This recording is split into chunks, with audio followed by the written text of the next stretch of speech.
بسم اللہ الرحمن الرحیم۔ السلام علیکم۔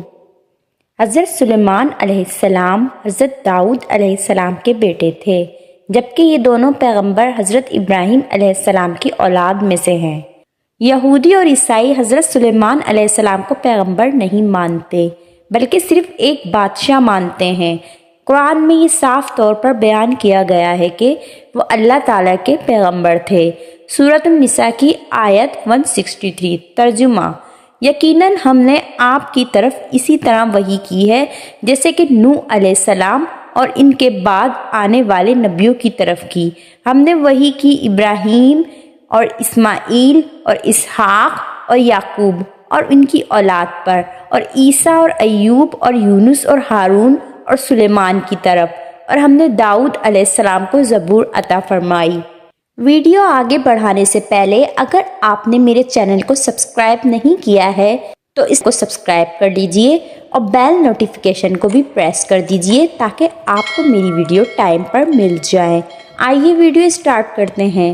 اللہ تعالیٰ نے حضرت سلیمان علیہ السلام کو بہت ساری غیر معمولی فضائل سے نوازا، جس میں سے کچھ ہم یہاں بیان کریں گے۔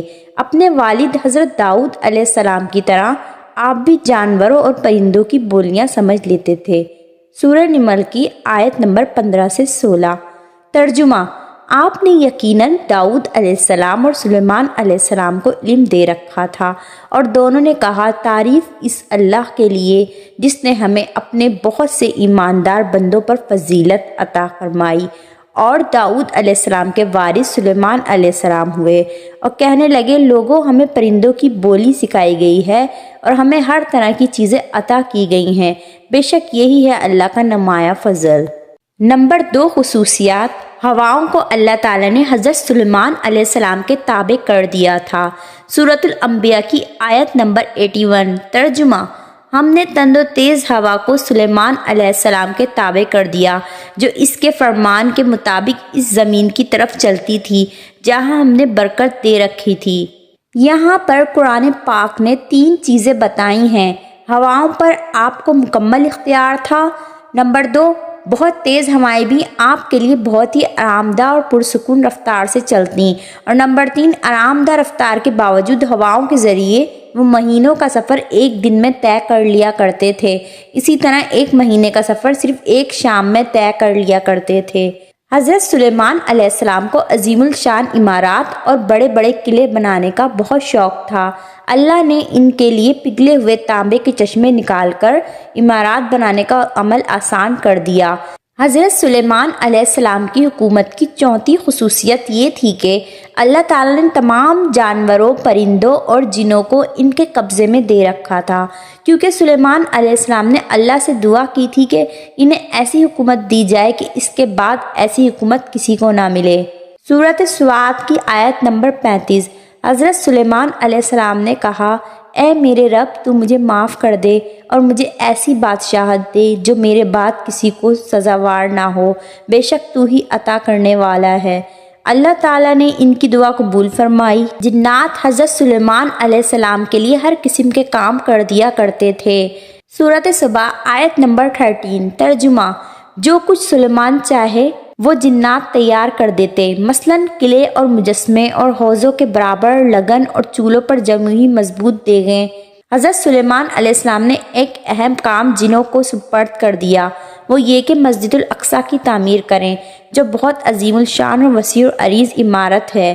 یہاں یہ بات قابل ذکر ہے کہ جس طرح حضرت ابراہیم علیہ السلام نے مکہ میں کعبہ کی تعمیر نو کی تھی، اسی طرح حضرت سلیمان علیہ السلام نے مسجد اقصیٰ کی تعمیر نو کی تھی۔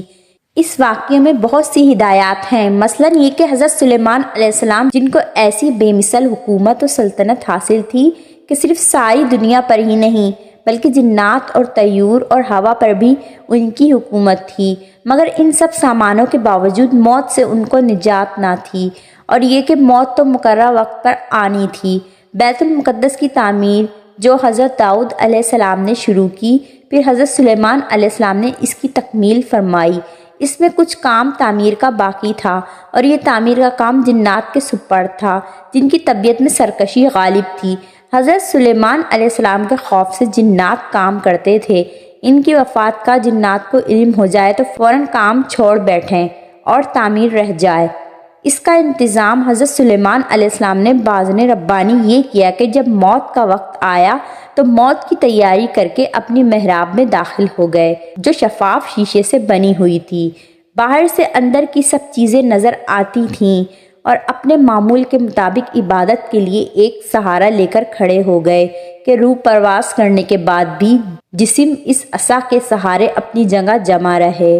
سلیمان علیہ السلام کی روح وقت مقررہ پر قبض کر لی گئی، مگر وہ اپنے عصا کے سہارے اپنی جگہ پر جمے ہوئے باہر سے ایسے نظر آتے کہ عبادت میں مشغول ہیں۔ جنات کی یہ مجال نہ تھی کہ پاس آ کر دیکھ سکتے۔ وہ حضرت سلیمان علیہ السلام کو زندہ سمجھ کر کام میں مشغول رہے، یہاں تک کہ سال بھر گزر گیا اور تعمیر بیت المقدس کا بقیہ کام پورا ہو گیا تو اللہ تعالیٰ نے گھن کے کیڑے کو، جس کو فارسی میں دیوک اور اردو میں دیمک کہا جاتا ہے اور قرآن کریم میں اس کو دابتہ الارض کے نام سے موسوم کیا ہے، عصائے سلیمانی پر مسلط کر دیا۔ دیمک نے عصا کی لکڑی کو اندر سے کھا کر کمزور کر دیا۔ عصا کا سہارا ختم ہوا تو سلیمان علیہ السلام گر گئے اور اس وقت جنات کو ان کی موت کی خبر ہوئی۔ جنات کو اللہ تعالیٰ نے دور دراز کی مسافت چند لمحات میں قطع کر لینے کی قوت عطا فرمائی ہے۔ وہ بہت سے ایسے حالات و واقعات سے واقف ہوتے ہیں جن کو انسان نہیں جانتے۔ جب وہ انسان کو ان واقعات کی خبر دیتے تو انسان یہ سمجھتے تھے کہ یہ غیب کی خبر ہے، اور جنات کو بھی علم غیب حاصل ہے۔ خود جنات کو بھی علم غیب کا دعویٰ ہو تو بعید نہیں۔ موت کے اس عجیب واقعے نے اس کی بھی حقیقت کھول دی کہ خود جنات کو بھی پتہ چل گیا اور سب انسانوں کو بھی کہ جنات عالم الغیب نہیں ہے، کیونکہ ان کو غیب کا علم ہوتا تو حضرت سلیمان علیہ السلام کی موت سے 1 سال پہلے ہی باخبر ہو جاتے۔ امید ہے دوستوں میری یہ ویڈیو آپ کے لیے انفارمیشن کا باعث بنی ہوگی۔ انشاءاللہ تعالی نیکسٹ ویڈیو اور نیکسٹ انفارمیشن کے ساتھ حاضر ہوں گے۔ تب تک کے لیے اللہ حافظ۔